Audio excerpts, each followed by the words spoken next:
విషం రాస్తారు, లైవ్ డిబేట్లు పెడతారు.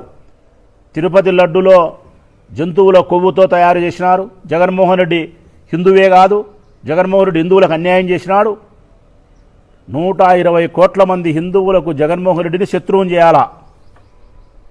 శాశ్వతంగా జగన్మోహన్ రెడ్డి రాజకీయ జీవితానికి తెరబడాలా? జీవిత పర్యంతరము చంద్రబాబు నాయుడు ఆయన కొడుకు లోకేష్ బాబే ముఖ్యమంత్రులుగా ఉండాలా? దీనికి 120 కోట్ల మంది హిందువులను దూరం చేయాలా? ఆంధ్రప్రదేశ్ ఒకటే కాదు, వాళ్ళు ఇష్టం వచ్చినట్టు రాసినారు వార్తలు. ఇది అయిపోతానే నెక్స్ట్ 4వ వాళ్ళు వస్తారు. చంద్రబాబుకు భజన చేసే భజన పరులు వీళ్ళు. నాయకులు కాదు, పాడు కాదు, ఎవరికి తోసింది వాడు మాట్లాడతాడు. జగన్మోహన్ రెడ్డి హిందూ కాదు, జగన్మోహన్ రెడ్డి క్రిస్టియను, జగన్మోహన్ రెడ్డి ఇది, జగన్మోహన్ రెడ్డికి అసలుకు లేదు, అటనే పోలే ఇటనే పోలే, లడ్డులో ఇది కలిపినారు, లేక వాళ్ళ ఇష్టానుసారం మాట్లాడాలా. వండి వార్చి ఈ రాష్ట్రంలో ఉండే దేశంలో అందరికీ పుయ్యాల. ఇది చంద్రబాబు నాయుడే వచ్చి ఒక పల్లవి వాడిపోతాడు, ఈయనేమో పవన్ కళ్యాణ్ వచ్చి కోరస్ అందుకొని సనాతన ధర్మం అని చెప్పి ఈయన చేస్తాడు.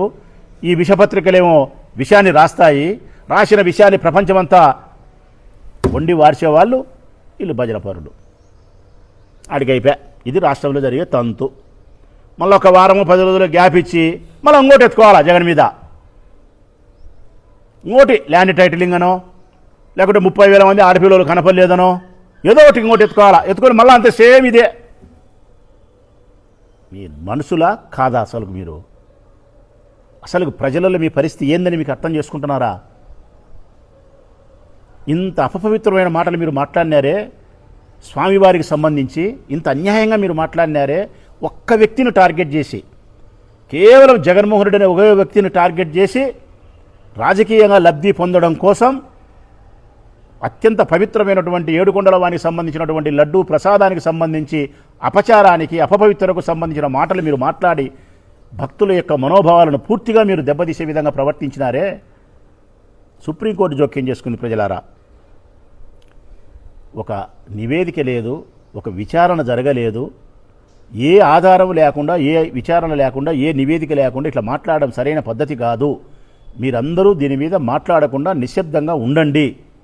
సిబిఐ చేత మేము విచారణ చేపిస్తామని చెప్పి సుప్రీంకోర్టు సిబిఐ చేత విచారణ చేయించింది.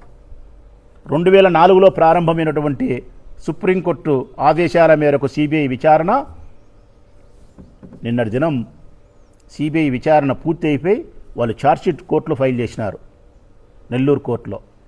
ఏం చేసినారా ఛార్జ్షీట్లో వాళ్ళు పొందుపరిచిన అంశం అంటే? ప్రజలారా, చంద్రబాబు నాయుడు చెప్పినట్టు, పవన్ కళ్యాణ్ చెప్పినట్టు, విషపత్రికలు విషయాన్ని చిమ్మినట్టు, ఈ భజన పరులు వండి వార్చినట్టు ఎక్కడా ఏమీ లేదు. జంతువుల యొక్క కొవ్వుతో తిరుపతి లడ్డూ ప్రసాదము చెయ్యలేదు. ఇందులో జగన్మోహన్ రెడ్డికి, వైవి సుబ్బారెడ్డి గారికి, భూమా కరుణాకర్ రెడ్డి గారికి, ఈవో ధర్మారెడ్డి గారికి ఎవరికి సంబంధం లేదు. వాళ్ళ ప్రస్తావన కూడా ఛార్జ్షీట్లో లేదు. ఒక్కచోట కూడా ఒక పేరులో వాళ్ళ అక్షరం కూడా ప్రస్తావించలే.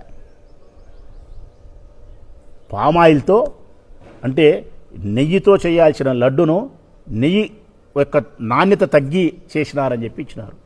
జంతువుల కొవ్వు లేదని ఇచ్చినారు.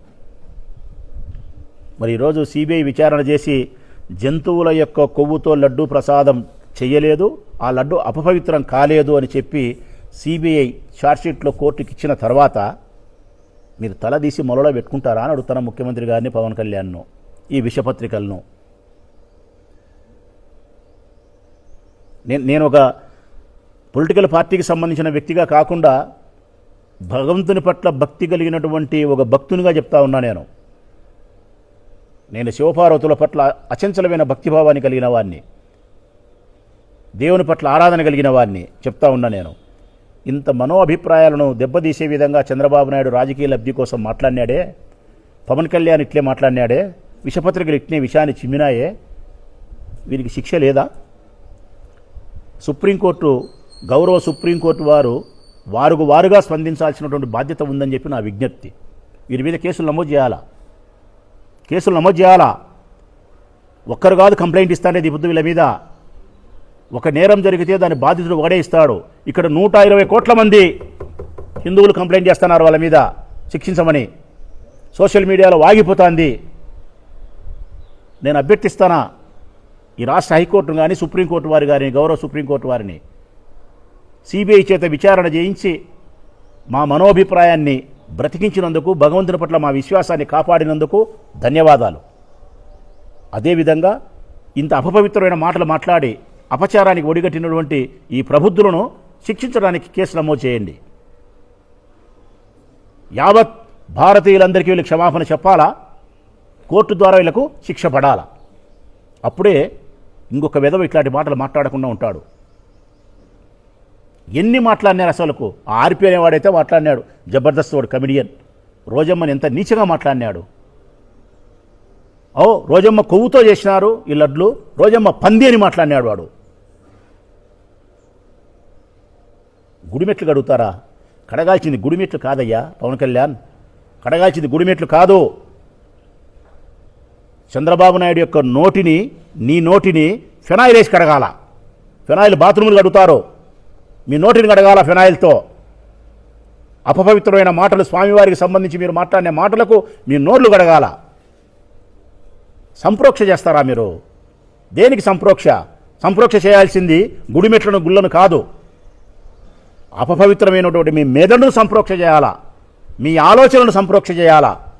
ముందు మీరు మారండి.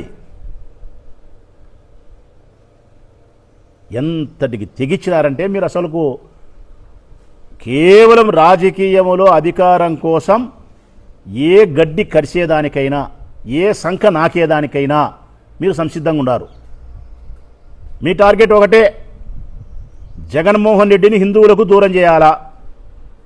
మీ టార్గెట్ ఒకటే, జీవిత పర్యంతరం నువ్వు నీ కొడుకు ముఖ్యమంత్రిగా పెత్తనం ఎలగబెట్టాలా.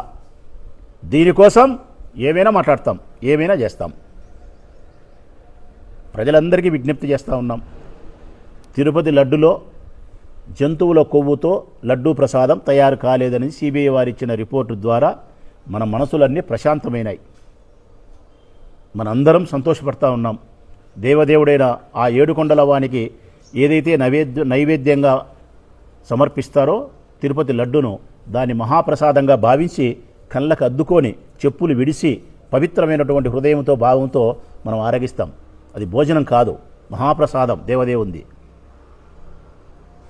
ఈరోజు ఆ బాధ మనకు పోయింది. జంతువుల కొవ్వుతో తయారు చేయలేదు, పవిత్రంగానే తయారైంది. వీళ్ళే అపపవిత్రులు. నారా చంద్రబాబు నాయుడు, పవన్ కళ్యాణ్ ఈ ముడ్డి దురుచుకొని కూడా తరగా ఉన్నాయి కదా పత్రికలు. పిల్లల ముడ్డి దుర్చడానికి కూడా తరంగావు ఈ పత్రికలు. వీళ్ళు రాసిన విష ప్రచారమే బాగలేదు. ప్రజలారా, ప్రజలు స్పందించాల్సినటువంటి అవసరము. స్పందించి ఇంకొకసారి ఇటువంటి పనులు చేయకుండా, హిందూ ధర్మానికి భంగం కలిగించకుండా నాయకులు ఒళ్ళు దగ్గర పెట్టుకొని జాగ్రత్తగా నోరు ఉండాల్సిన పరిస్థితి ఉండేలాగా ప్రజలు ముందుకొచ్చి ప్రశ్నించాల్సిన బాధ్యత ఉందని విజ్ఞప్తి చేస్తూ సెలవు.